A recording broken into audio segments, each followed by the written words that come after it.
जय हिंद दोस्तों। हम आपके सामने फिर हाज़िर हैं हमारा नया वीडियो लेकर। पिछले डेढ़ 2 महीने से हम थोड़ा-सा मेडिकल इमरजेंसीज़ के कारण आपकी मदद नहीं कर पाए थे, सहायता नहीं कर पाए थे। लेकिन हम फिर से आ गए हैं आपकी मदद करने के लिए। इस बार हम आपकी जो वीडियोज़ बना रहे हैं, हम जो मदद कर रहे हैं, वो हम ऑन डिमांड कर रहे हैं। जो आपको समस्याएँ आती जाएँगी, आप हमको बस कमेंट बॉक्स पे बताते जाएँ या टेलीग्राम चैनल पे हमको कम्युनिकेट करके बताते जाएँ। हम उन्हीं समस्याओं पर आपको वीडियोज़ देते जाएँगे। आज का जो हमारा वीडियो है वो पीएम किसान सम्मान निधि में जो बहुत तकनीकी समस्याएं आ रही वो उसके संबंध में। आज का जो हमारा वीडियो है हमने केंद्रित किया है किसान भाइयों पर या उन लोगों पर जो प्रधानमंत्री किसान सम्मान निधि योजना की जानकारी चाहते हैं और जिनको समस्या आ रही है, जिनको प्रॉपर जानकारियां नहीं मिल रही हैं, उनके लिए हमने आज का हमारा वीडियो जो है वो प्रदान किया है। ठीक है। तो यदि आप पटवारी हैं या आप भारत में किसी भी राज्य से हैं, जो आपके संपर्क में यदि ऐसा कोई व्यक्ति है जिसको प्रधानमंत्री किसान सम्मान निधि योजना का लाभ नहीं मिल रहा है या लाभ मिल रहा है लेकिन वो ट्रैक नहीं कर पा रहे, चेक नहीं कर पा रहे हैं, तो ये वीडियो उन्हीं के लिए है। तो आप ये वीडियो अधिक से अधिक लोगों तक पहुंचाएं ताकि उनके मन में जो तकनीकी त्रुटियां, तकनीकी समस्याएं हैं वो दूर हो सकें। ठीक है। तो चलिए शुरू करते हैं। अभी हाल ही में 14वीं किस्त आई है, तो जिन लोगों के में 14वीं किस्त नहीं आई है, हम आज की वीडियो में एक बार रफली बता देंगे। हमारे पूरे पुराने वीडियोस हैं, उनमें हमने डिटेल में बताया हुआ है कि यदि आपके में किस्त नहीं आ रही है तो क्या करना है। ठीक है। आप कैसे चेक कर सकते हैं, फिर भी हम आज एक बार पुनः बताने की कोशिश करेंगे। और आज जो हमारा वीडियो है उसका मुख्य कारण सिर्फ ये बताना है, यदि किस्त नहीं आ रही है तो उसके क्या कारण हो सकते हैं और क्या निवारण हो सकते हैं। और बहुत सारी ऐसी समस्या है जिनका कोई व्यक्तिशः निवारण नहीं है। मतलब कि यदि आप कोई किसान है, भाई हैं, और आपकी कोई किस्त नहीं आई है, 14वीं किस्त नहीं आई है, और इस तरीके के जो अभी हम आपको आने वाले उसमें वीडियोस में दिखाएंगे, आने वाली क्लिप्स में दिखाएंगे क्या समस्याएं। यदि इस तरीके की कोई समस्या आपको आ रही है तो आपको परेशान नहीं होना है। ठीक है। अब सबसे पहले तो ये देखिए, आप पीएम किसान की वेबसाइट है। ठीक है। यहाँ पर ये पीएम किसान की हेल्पलाइन नंबर है। यदि प्रधानमंत्री किसान सम्मान निधि का आपका पैसा नहीं आ रहा है तो सबसे पहले तो आप अपना स्टेटस चेक करें। स्टेटस में कोई समस्या आपको, जिसका निदान आपको जो भी स्थानीय स्तर पे कोई आवंटित अधिकारी है, पटवारी हैं, राजस्व के कोई लेखपाल हैं, कोई भी व्यक्ति है जो उस योजना के तहत आपके लिए आवंटित है, जिसके तहत आपका फॉर्म भरा गया है, तो आप उनसे संपर्क कर सकते हैं कि ये समस्या क्या है, क्यों है। और यदि वो निराकरण ना दें तो आप यहाँ फ़ोन लगाएं। ठीक है। पहले एक बार फ़ोन लगाकर ज़रूर पूछें क्या समस्या है, क्योंकि कई बार क्या होता है, कम्युनिकेशन प्रॉब्लम बहुत ज़्यादा है, इसलिए मुझे वीडियो बनाना पड़ा। क्योंकि मैंने देखा कि लोगों को सिर्फ पता नहीं है, बाकी उनके सामने समस्या है लेकिन उनको उसकी जानकारी स्पष्ट नहीं है। ठीक है। तो सबसे पहले तो अपना स्टेटस देखना सीखें। कोशिश करें आप अपना स्टेटस खुद देखें। बहुत सारे हमारे आसपास किसान भाई हैं जो अपना स्टेटस नहीं देख सकते। उनके घर में पढ़े लिखे लोग हैं जो यूट्यूब चला सकते हैं, उनके घर में पढ़े लिखे लोग हैं जो फेसबुक चला सकते हैं, इंस्टाग्राम चला सकते हैं, रील बना सकते हैं। तो कृपया कर वो अपनी खुद की भी जो है कोशिश करें, अपना स्टेटस देखें। या आप जानकार हैं, आपके अगल बगल का कोई व्यक्ति है जिसको इन चीज़ों की सहायता, तो आप उनको ये बताएं। ठीक है। इससे ये होगा कि आप किसी पे निर्भर नहीं रहेंगे। ठीक है। तो स्टेटस जानने के लिए क्या करना है, आपको केवल यहाँ पर अपना रजिस्ट्रेशन नंबर डालना है, ये कैप्चा डालना है और गेट डेटा कर देना है। ठीक है। लेकिन अब आपके पास रजिस्ट्रेशन नंबर नहीं है तो आप रजिस्ट्रेशन नंबर दो तरीके से निकाल सकते हैं। एक, मोबाइल नंबर से। यहाँ पर आप अपना मोबाइल नंबर डालेंगे, कैप्चा डालेंगे, गेट मोबाइल ओटीपी डालेंगे तो आपको रजिस्ट्रेशन नंबर मिल जाएगा। दूसरा, आधार नंबर से। यहाँ पर आप अपना आधार नंबर डालेंगे, कैप्चा डालेंगे और गेट मोबाइल ओटीपी करेंगे, या तो आपके आधार बेस्ड ओटीपी आ जाएगा। ठीक है। इससे आपको रजिस्ट्रेशन नंबर मिल जाएगा। जब रजिस्ट्रेशन नंबर मिल जाए तो वापस नो योर स्टेटस पे जाएं और यहाँ पर रजिस्ट्रेशन नंबर डालें। जैसे ही यहाँ पर आप रजिस्ट्रेशन, जो पंजीयन क्रमांक है एमपी, और उसके आगे जो है आपका 9 डिजिट का है। ठीक है। जो आप जब आप वो डालेंगे तो यहाँ पर आपका क्या आ जाएगा, ये आ जाएगा आपका। ठीक है। कैप्चर डालेंगे, गेट डेटा, तो ये आपका स्टेटस इस तरीके से खुल जाता है। ठीक है। ये दो भर दीजिए, आप गेट डेटा पे क्लिक करेंगे, इस तरीके से आपका स्टेटस खुलेगा। 1 2 3 स्टेटस में 3 चीज़ों में डिटेल मिलेगी। पहले में पर्सनल इन्फॉर्मेशन, पंजीयन क्रमांक, आपकी पंजीयन किस दिन हुआ आपका उस योजना के तहत, किसान का नाम, पिता का नाम या पति का नाम जो भी आपने दिया होगा यदि फैच कर पाता है तो। ठीक है। फिर वो गांव जिससे उसको लाभ मिल रहा है या जिस गांव से उसका पंजीयन है, और फिर छठवां, मोबाइल नंबर। ठीक है। ये पहला विकल्प है। इसके बाद अगला विकल्प है एलिजिबिलिटी स्टेटस, यानी कि वो उस योजना के लिए पात्र है या नहीं है। ठीक है।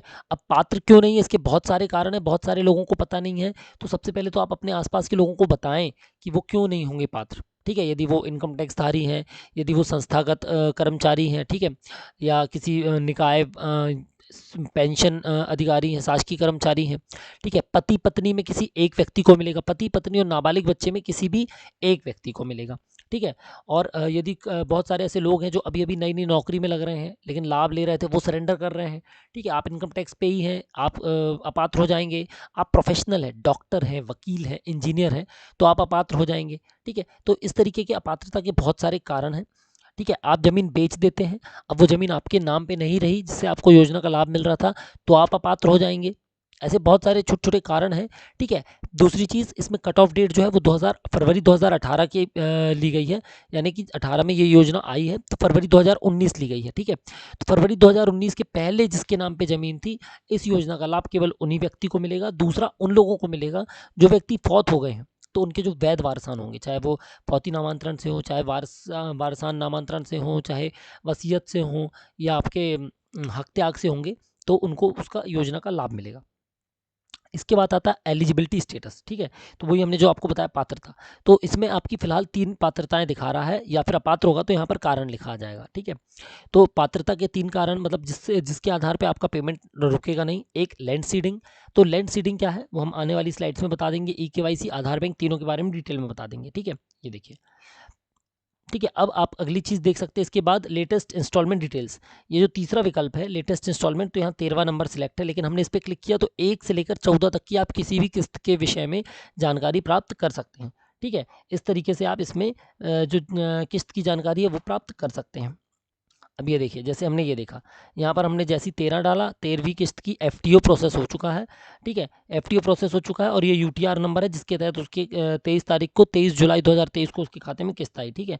14वीं किस्त हमने देखा तो अभी इसका एफटीओ प्रोसेस नहीं हुआ है, ठीक है। सेम किसान है, इसकी 13वीं किस्त आप देख सकते हैं। ये देखिए, 13वीं किस्त में एफटीओ प्रोसेस है तो किस्त आ गई है, 14वीं में एफटीओ प्रोसेस ही नहीं है तो अभी किस्त नहीं आई है, ठीक है। अब यदि 14वीं किस्त आपकी नहीं आ रही है, तो ये महत्वपूर्ण कार्य हैं जो आपको मैं बार बार बता चुका हूँ। आपके किसान, आपके आसपास के जो भी मित्र होंगे, चाहे वो राजस्व मित्र हों, जनसेवा मित्र हों, वो आपको बार बार बता रहे होंगे। पहला, अपने पीएम किसान पोर्टल पे जाकर ई-केवाईसी कर लें। दूसरा, अपने बैंक खाते में अद्यतित आधार को लिंक कर लें, ठीक है। जो भी आपका बैंक खाता है उसमें आधार को लिंक कर लें, अपडेट करवाया हो आपने तो। दूसरा, अपने बैंक खाते में जाके डीबीटी, डायरेक्ट बेनिफिट ट्रांसफर, या डायरेक्ट बेनिफिशियरी ट्रांसफर को सक्रिय कर लें, ठीक है। ये योजना क्यों लाई गई थी इसके बारे में हम आगे बता देंगे। और लैंड रिकॉर्ड से अपने आप को पंजीयन करा लें। ये जो आपने देखा यहाँ पर लैंड सीडिंग, वही है ये, ठीक है। तो सबसे पहले ई-केवाईसी यानी electronically know your customer, digitally अपने आप को, अपनी सत्यता पर प्रमाणित करना बैंक को, या जो भी व्यक्ति आपसे मांग रहा है, जो योजना मांग रही सरकार मांग रही, सरकार को आप ये बता रहे हैं कि हाँ, ये व्यक्ति आप ही हैं। आप ही ने आधार में अंगूठा लगाकर इस बात की सहमति दी है कि इस योजना के लिए आप पात्र हैं और आप अपना फॉर्म भर रहे हैं। आप इस बात की सरकार को पुष्टि करा रहे हैं कि आप ही वो व्यक्ति हैं, और योजना संबंधित जो भी आहरण होने हैं, ट्रांजेक्शंस होने हैं, वो आपको ही किए जाएं, ठीक है। तो ई-केवाईसी के लिए 3 काम करने हैं आपको। इसके विषय में डिटेल में हमारे वीडियो उपलब्ध हैं, इसकी डिस्क्रिप्शन में हमारे वीडियो में आज भी डाल दूंगा, आप उससे भी देख सकते हैं। पहला, आपको ओटीपी के माध्यम से करना है, ऐप से। दूसरा, जीओआई ऐप से करना है, फेस रिकॉग्निशन से। तीसरा, सीएससी डिजिटल केंद्र से, डिजिटल सेवा से करना है, बायोमेट्रिक से, ठीक है। इसके बाद ई-केवाईसी क्या करना है, ई-केवाईसी में आपको कुछ नहीं करना है। आपको बैंक अकाउंट में अपने जो भी नज़दीकी आपका बैंक, जो भी जहाँ पर आपका खाता है, वहाँ पर जाकर अपने अद्यतित जानकारी, पैन कार्ड, आधार कार्ड अपडेट कर देना है, नाम अपना अपडेट करवा देना है, ठीक है। आधार में को बैंक से लिंक करा देना है। पीएम किसान के पंजीयन लिंक कराकर आपको फिर अपनी भूमि से, मतलब ये बेसिक उसके जो फंडे हैं, पर बेसिक आपका ई-केवाईसी का मतलब है आपके बैंक में जाकर या आपके पीएम किसान पोर्टल पे जाकर अपनी डेटा को अपडेट करना, ठीक है। ये आपका बेसिक फंडा है। दूसरा, लैंड सीडिंग, एलआर, जो हम जिसको एलआर लिंकिंग कहते हैं। इसमें आपको सारा पोर्टल, जो भी यदि मध्य प्रदेश से है तो सारा पोर्टल पे जाकर किसान की जानकारी जो है पंजीयन में, ज़मीन की जानकारी को लिंक करना है, बस इतना काम करना है। इसमें कोई दिक्कत नहीं आएगी। यदि कोई दिक्कत आएगी, बहुत सारे लोगों के में हो चुकी है लेकिन नहीं दिख रही, उसका कारण है पोर्टल अपडेट नहीं हुआ है, ठीक है। वो हम आगे बता देते हैं एक बार। फिर आधार बैंक अकाउंट सीडिंग, तो ये हम बता चुके हैं कि आधार को बैंक से सीड करना, मतलब जो भी आपका बैंक है उसमें अपना अपडेटेड आधार लिंक करा देना है, ठीक है। तो ये आपका ई-केवाईसी जो हमने बताया, बैंक में जाकर आधार लिंक करा दीजिए, ठीक है। और बेसिक आपका जो भी डिटेल है उसको अपडेट करा दीजिए, ठीक है। अब ये 5 बेसिक चीज़ें जिसमें कई लोगों को दिक्कत आ रही है, जैसे पीएफएमएस रिजेक्टेड बोल रहे हैं लोग, ठीक है। डीबीटी, एनपीसीआई, आरएफटी और एफटीओ। तो सबसे पहले पीएफएमएस यानी कि पब्लिक फाइनेंशियल मैनेजमेंट सिस्टम, ये एक आरबीआई द्वारा गठन किया गया एक सिस्टम है, ऑर्गेनाइजेशन है, जो पूरे ट्रांजैक्शंस को डील करता है, ठीक है। तो यदि पीएफएमएस द्वारा रिजेक्ट कर दिया गया आपका डेटा, यानी कि बैंक संबंधित ये डेटा है, ठीक है, यानी कि जो आपका public financial management system RBI द्वारा गवर्न है, आरबीआई मतलब बैंक से संबंधित है, तो यदि ये इससे रिजेक्ट हुआ आपका डेटा, तो उस कृपया सबसे पहले अपना बैंक खाता जाके चेक करवाएं। जो भी बैंक खाता आपके आधार से लिंक है, ठीक है, उसको चेक करवा लें कि किस में डीबीटी आपका एक्टिव है। आपके 5 खाते हैं, एक में डीबीटी एक्टिव होगा, ठीक है, तो उस खाते में क्या दिक्कत आ रही है उसको चेक करवा कर इसको सही करवा लें, ठीक है। अब दूसरा डीबीटी, डायरेक्ट बेनिफिट ट्रांसफर, इसका उद्देश्य शासन का सिर्फ इतना है, यदि आप हितग्राही हैं, आपको शासन की किसी योजना का लाभ चाहिए है, तो किसी प्रकार से कोई घोटाला ना हो, कोई बिचौलिया ना हो बीच में, जो आपकी राशि, आपकी रकम, आपकी योजना का लाभ गबन कर सके या कम कर सके या कटौती कर सके। इसके लिए शासन ने क्या किया है, आपके आधार के आधार पे, यानी आपके आधार पे जो भी खाता लिंक होगा प्राथमिक रूप से, उसमें डायरेक्ट पैसा जाएगा, किसी और के माध्यम से आपको पैसा नहीं आएगा। कोई सरकार आपको पैसा, मतलब बीच में बिचौलिया नहीं है, कोई एजेंट नहीं है, ठीक है, कोई डीलर नहीं है, डायरेक्ट गवर्नमेंट आपको सिंगल क्लिक पेमेंट से आज पेमेंट ट्रांसफर करती है, ठीक है। उसके लिए आपके खाते में आधार लिंक होना चाहिए प्राथमिक रूप से। तो आपका आधार जिस खाते से, जिस बैंक खाते से प्राथमिक रूप से लिंक होगा, उस पर डायरेक्ट ट्रांसफर होगा, कोई बीच में रुकावट नहीं आएगी। और ये आधार बेस्ड है, आप अपना अकाउंट नंबर मत दीजिए, आप केवल अपना आधार नंबर दे दीजिए। आपके आधार नंबर से यदि खाता लिंक है तो डायरेक्ट उस पर पेमेंट आ जाएगी, ठीक है। तीसरा, national payments corporation of India, ये भी आरबीआई द्वारा गवर्न है। ये इस बात का पुष्टि करता है कि किसी भी प्रकार की पेमेंट का लेन देन प्रॉपर चैनल से और बीच में कोई घोटाला घपलेबाजी ना हो, ठीक है। चौथा है request for transfer and tender, यानी कि जब सब कुछ ओके होता है, तो जो गवर्नमेंट है, कोई भी गवर्नमेंट है, वो जो बैंकिंग सिस्टम है जहाँ से पैसा रिलीज होना है, उनको ये ट्रांसफर लेटर भेजती है कि अब आप इनके खाते में पैसा भेज सकते हैं, इनका सब कुछ ओके है, इनका हमने सब सत्यापित कर लिया है, इनका सब ओके, अब आप पैसे भेज सकते हैं। आरएफटी की जांच के बाद एफटीओ जनरेट होता है, ठीक है। एफटीओ यानी कि फंड ट्रांसफर ऑर्डर। एफटीओ जब जनरेट होता है तो उसके 15 से 20 दिन के अंदर आपके खाते में पैसे आ जाते हैं, ठीक है। बहुत से बहुत कभी कभी दिक्कत होती है तो वहां पर समय लग जाता है।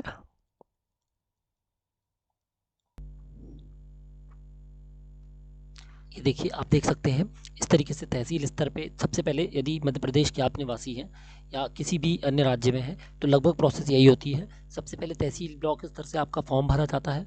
फॉर्म भरने के बाद जो भी जहाँ से भी इसकी अप्रूवल होती है, एक्सएमएल जनरेट होती है, ठीक है। एक्सएमएल जनरेट होने के बाद इस जानकारी का राज्य स्तर से समीक्षा करके केंद्र सरकार को भेजी जाती है। जब केंद्र सरकार के पास ये डेटा आ जाता है, तो केंद्र सरकार के पास जैसे ही ये डेटा पहुंचता है, केंद्र सरकार इसका पंजीयन क्रमांक जनरेट कर देते हैं, ठीक है।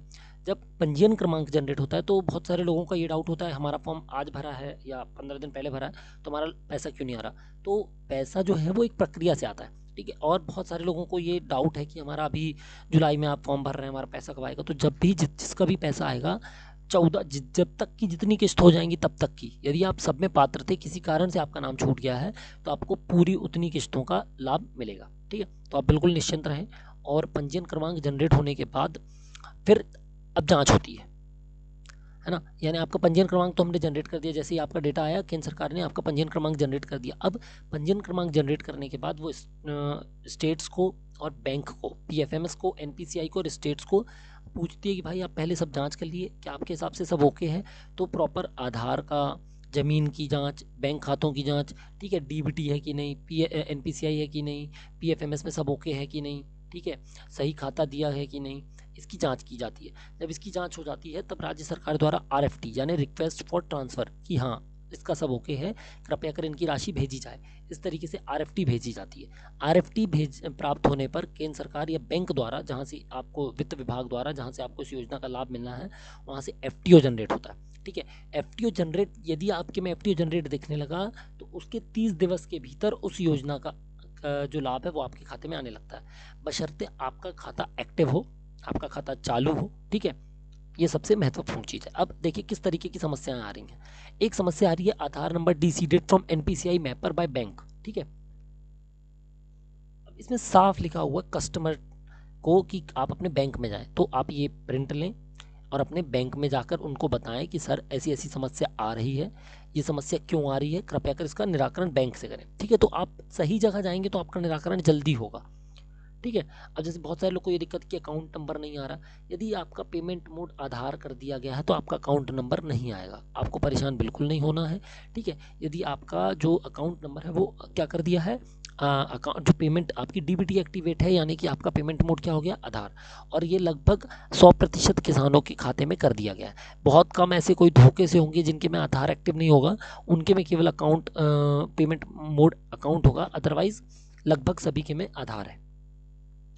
फिर आता है ये देखिए, अब बहुत सारे लोगों को दिक्कत है एफटीओ प्रोसेस नहीं है। यदि एफटीओ प्रोसेस नहीं है तो इसका कारण होगा, ठीक है। अब यदि ये तीनों में ग्रीन टिक है, यानी यहाँ से सब ओके है, यहीं पर दिक्कत होगी। अब दिक्कत कोई कारण नहीं लिखा है, एफटीओ प्रोसेस नहीं है, कोई कारण नहीं है, लेकिन कारण क्या लिखा, RFT signed by state for 12th installment, यानी कि 12वीं किस्त जो भी व्यक्ति की आनी है उस 12वीं किस्त के लिए राज्य सरकार द्वारा क्या कर दिया गया, आरएफटी साइन कर दी गई है। यानी कि अब बैंकिंग से, पीएफएमएस से, एनपीसीआई से केवल इनका एफटीओ जनरेट होना बाकी है, तो इसमें किसान को परेशान होने की ज़रूरत नहीं है।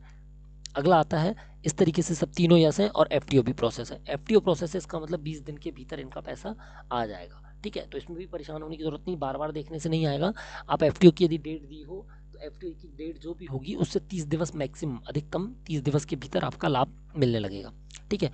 फिर आता है ये लैंड सीडिंग नो, ये देखिए लैंड सीडिंग नो, यहाँ पर भी आप देख सकते हैं एफटीओ नॉट प्रोसेस्ड नो। अब कारण क्या लिखा, land not seeded, land not seeded. तो यदि आप मध्य प्रदेश के निवासी हैं तो सारा पोर्टल से ही आपको इसकी एलआर लिंकिंग करनी है, ये आपके पटवारी जी द्वारा की जाएगी। यदि पटवारी जी द्वारा कर दी गई है और उनके द्वारा इसका ये बताया जाता है आपको कि पेंडिंग नहीं है, इसका मतलब इसका डेटा पोर्टल अपडेट होना बाकी है। ये पोर्टल कहाँ से अपडेट होगा, केंद्र सरकार द्वारा। तो इसके लिए भी आप परेशान होने से लैंड सीड नहीं हो जाएगा आपका, बिल्कुल परेशान ना हो, केवल इसकी जानकारी एकत्रित कर लें। क्या, पटवारी जी द्वारा, जो भी आपके फर्स्ट अथॉरिटी है उनके द्वारा आपकी ज़मीन की जानकारी आपके इस पंजीयन क्रमांक में अपडेट करके लिंक कर दी गई है या नहीं। आप यदि एक बार आपको जानकारी मिल जाती है तो फिर आप निश्चिंत रहें, ठीक है। 21 से 45 दिन में ये डेटा अपडेट होता है पोर्टल पे, तो ऑटोमेटिकली यहाँ दिखने लगेगा। जैसे ही ये यहाँ पर यस हो जाएगा, यहाँ नीचे आपका आरएफटी होकर एफटीओ जनरेट हो जाएगा, ठीक है। फिर आता है ये देखिए, एक आता है ई केवाईसी नो।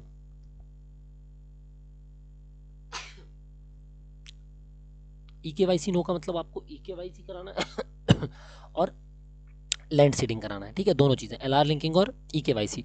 उसके बावजूद आप देख सकते हैं इनकी चौथी किस्त तो आ चुकी है, ठीक है। लेकिन अन्य जो किस्तें हैं वो तभी आएंगी जब ये वाला काम कर लेंगे, ठीक है। इस तरीके की समस्याएं हैं। कुछ लोगों के में देखने में अभी मिल रहा है ट्रांजैक्शन फेल। यदि ट्रांजैक्शन फेल मिल रहा है तो आप अपने नज़दीकी बैंक में संपर्क करें, क्योंकि यदि ट्रांजैक्शन फेल हुआ एफटीओ जनरेट होने के बाद, यानी कि बैंक से संबंधित कोई समस्या है, या तो आपने खाते में बहुत दिनों से कोई ट्रांजैक्शन नहीं किए होंगे, या आपका वो सेविंग की जगह क्रेडिट अकाउंट रहा होगा, ठीक है। तो कई बार ऐसा होता है कि किसानों को जानकारी नहीं रहती, तो वो अपनी जगह, अपने चालू खाते की जगह किसी और खाते की जानकारी दे देते हैं, ठीक है।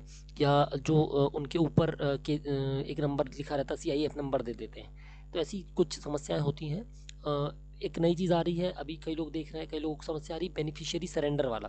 तो सरेंडर का मतलब वही है, जैसे किसी व्यक्ति का रेलवे में नौकरी लग गई है और उसने अपना जो योजना है वो सरेंडर कर दी, तो उसके में लिखा आएगा इनएलिजिबिलिटी ड्यू टू बेनिफिशियरी सरेंडर। तो इसमें परेशान ना हो, ये एक सामान्य सी चीज़ है। इनके अलावा यदि आपको पीएम किसान में कोई और समस्या आ रही हो, कोई और ऐसी जानकारी हो जो आपको परेशान कर रही हो, जिसका निराकरण आपको नहीं मिल रहा हो, तो आप हमको कमेंट बॉक्स पे ज़रूर बताएं, या हमको आप टेलीग्राम चैनल पे भी हमारे कमेंट करके बता सकते हैं। महत्वपूर्ण चीज़ केवल ये है, परेशान मत होइए। परेशान होने से आपकी राशि नहीं आएगी, अन्य जगह पर जाके शिकायतें करने से राशि नहीं आएगी। आप केवल जो इसमें हमने शुरू में आपको हेल्पलाइन नंबर दिया था, केवल ये आपको सटीक जानकारी दे पाएंगे कि आपकी राशि किन कारणों से नहीं आई है, ठीक है, क्या दिक्कत आ रही है, पहला। दूसरा, आपके जो संबंधित अधिकारी हों, लेखपाल हों, राजस्व मित्र हों, जनसेवा मित्र हों, सचिव हों, प्रधान हों या पटवारी हों, ठीक है, कोई भी व्यक्ति हो, उनसे पहले एक बार संपर्क करके अपनी यथास्थिति चेक कर ले, क्या समस्या है, ठीक है। आप अपना स्टेटस खुद चेक करें। खुद चेक करके यदि इन कारणों में से कोई कारण आपको दिख रहा है तो आपको निराकरण मिल गए हैं, परेशान नहीं होना है। अपने खाते को अपडेट कर लें, अपने आधार को अपडेट कर लें, अपने बैंक को अपडेट करके इन चारों को लिंक कर लें, ठीक है। फिर कोई समस्या आए तो आप हमको अवश्य बताएं। जय हिंद दोस्तों।